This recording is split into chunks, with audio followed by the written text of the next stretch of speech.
দাবানলের আগুন, দাবানলের আগুন, আগুন জ্বালানো হচ্ছে। ইসরায়েলের আগুনে পড়ে গাজাবাসীরা পালিয়েছে, এখন আল্লাহর আগুনে পড়ে ইসরায়েলবাসী পালাচ্ছে। জাযা ও সাইয়াতিন সাইয়াতুম মিসলুহা, একটা মন্দের প্রতিদান অনুরূপ আরেকটা মন্দই হবে। একটা আগুনের প্রতিদান আরেকটা আগুনেই হবে। সৃষ্টিকর্তার কোরআনের বিধান, আইন। পৃথিবী এখন একটি কঠিন হিসাব নিকাশে আল্লাহ ফেলে দিয়েছেন। আমি মুসনাদে দারিমির একটি হাদিস আগেও আপনাদেরকে শুনিয়েছি। আল্লাহ বলছেন, আবুসুল ইলমা ফি আখিরিজ জামান, শেষ জামানায় সকল জ্ঞান, কোরআনের জ্ঞান, হাদিসের জ্ঞান, মাসলা মাসাইলের জ্ঞান সব লাইভ করে দেব আমি সকল মিডিয়ায়, ফেসবুকে, টুইটারে, টেলিভিশনের পর্দায়, প্রিন্টিং মিডিয়ায়, সর্বত্র জ্ঞান একদম লাইভ সম্প্রচার করে দেব। একটা মাসালা জানতে চাইলে এখন হুজুরের কাছে যাওয়ার দরকার হয় না মানুষের, খালি সার্চ দিলে হইল। কত হুজুর চাইবেন? 1000 হুজুরের মতামত, আয়াত নাম্বার সহ, হাদিস সহ সব আপনি জেনে যাবেন। জ্ঞান আপনার কাছে চলে আসছে। এখন আল্লাহ আমল দাবি করছেন। এখন ডক্টর হওয়া কোনো কৃতিত্বের বিষয় না। এই যুগে এসে ডক্টরের চেয়েও বড় জ্ঞান রিক্সাওয়ালার কাছে আছে, তার মোবাইলে আছে। খতিবের চেয়েও বেশি জ্ঞানের উপকরণ ঠেলা গাড়িওয়ালার মোবাইলে আছে। আলেম হওয়া, খতিব হওয়া, ডক্টর হওয়া, প্রফেসর হওয়া এই যুগে কোনো বিষয়ই না। এটা এখন অ্যাভেলেবেল, সবার কাছে জ্ঞান আছে। বিষয় হলো 2 রাকাত তাহাজ্জুদ কে পড়লো আর কে পড়লো না, এইটা হলো বিষয়। এখন রাতের আরামের ঘুম বিসর্জন দিয়ে কে আল্লাহর সামনে একটু দাঁড়ালো, এইটা আল্লাহ দেখেন। জ্ঞান তো সবারই আছে।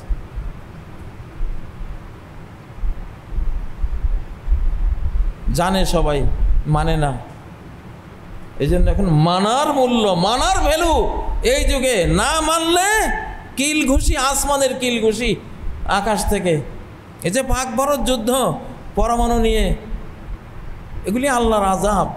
পাকিস্তানের হাতে যা আছে এটাও আযাবুল্লাহ, ভারতের হাতে যা আছে এটাও আযাবুল্লাহ, ইসরায়েলের হাতে যা আছে এটাও আল্লাহর আযাব। এই যুগের মানুষ আমরা কতটা পাপী হলে এত বড় আযাব জমিনেই আল্লাহ নামাই দিচ্ছেন। মেয়ে লোকগুলি কিভাবে চলে দেখেন না? শাস্তি একটা যে পাওনা হয়েছে, শাস্তি সাজা একটা যে পাওনা হয়েছে, আমাদের মহিলাদের আচরণ দেখলে তো বোঝা যায়। নারী নীতি আসতেছে, নারী নীতি কত বড় দুঃসাহস! ডাইরেক্ট কোরআনের বিরুদ্ধে নারী নীতিতে আইন উল্লেখ নিয়ে আসছে। গজবের মুহূর্তে, আল্লাহর ক্রোধের মুহূর্তে সারা পৃথিবী তামা হয়ে যাবে, অধিকাংশ মানুষ জ্বলে পুড়ে। সেই মুহূর্তে কোন সাহসে এসব অভিশপ্ত আইন নিয়ে বাংলাদেশে কথা বলো? বিগত 1 শতাব্দীর এইসব সকল আইন অভিশপ্ত আইন, এগুলো কোরআন বিরোধী সব আইন অভিশপ্ত আইন।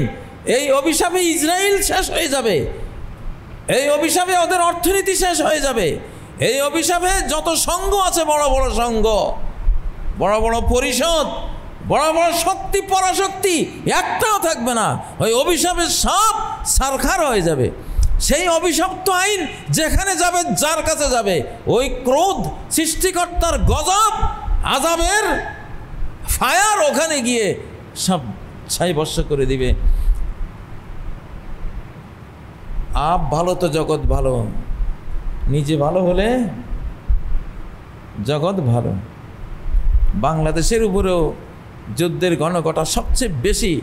আমি আগেই বলেছি, বুঝেছি, টার্গেট পাকিস্তান না, মূল টার্গেট বাংলাদেশ, মূল টার্গেট আরাকান সীমান্ত, মূল টার্গেট পার্বত্য চট্টগ্রাম, নাটকটা একটু দূরে সাজানো হয়েছে, আস্তে ওখান থেকে নাজিল হবে এদিকে, মরবেন আপনারা।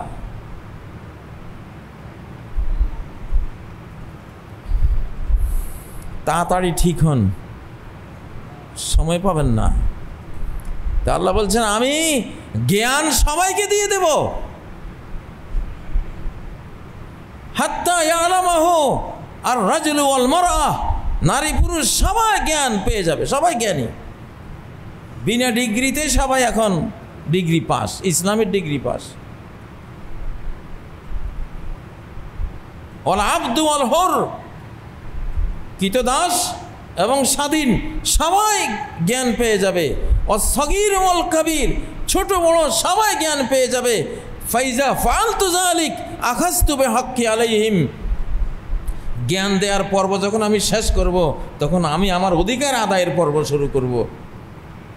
2024 পরবর্তী আল্লাহর অধিকার আদায়ের পর্ব শুরু হয়েছে। আল্লাহর তাওহীদ, আল্লাহর অধিকার কি? তাওহীদ। নবীজি প্রশ্ন করতেছেন মুআয ইবনে জাবালকে, মা হাক্কুল্লাহি আলা ইবাদি, মা হাক্কুল্লাহি আলাল ইবাদ, আল্লাহর অধিকার কি বান্দাদের উপর? উনি বলেন আল্লাহ রাসূলুহু আলাম, আল্লাহ রাসূল বেশি জানেন।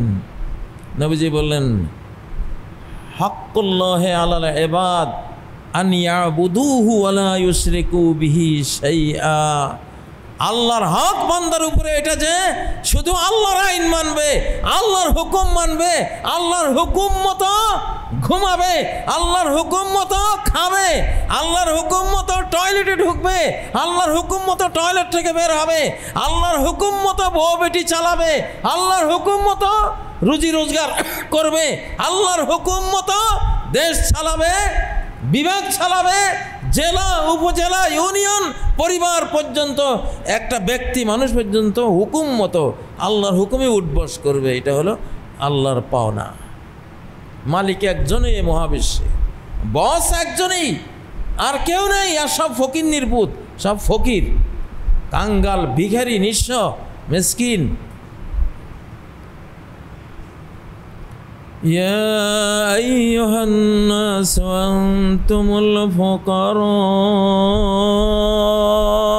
ও মানুষেরা, ও আমেরিকার মানুষ, ও ইউরোপের মানুষ, ভারতের মানুষ, রাশিয়া এবং অস্ট্রেলিয়া, সব মহাদেশের মানুষেরা শোনো, আনতুমুল ফুকারা, সবাই জাত ফকির। তোমরা, তোমার টাকা তো তোমার না, এটা পরের টাকা, পরের জায়গা, পরের জমি, ঘর বানাইয়া আমি রই। এটা তো বাংলাদেশের মানুষ বুঝে না। এটা কার টাকা, কার সম্পদ? তোমার কিছুই নেই। তোমার নিজের শরীরের একটা সেল, একটা কণাও তোমার না।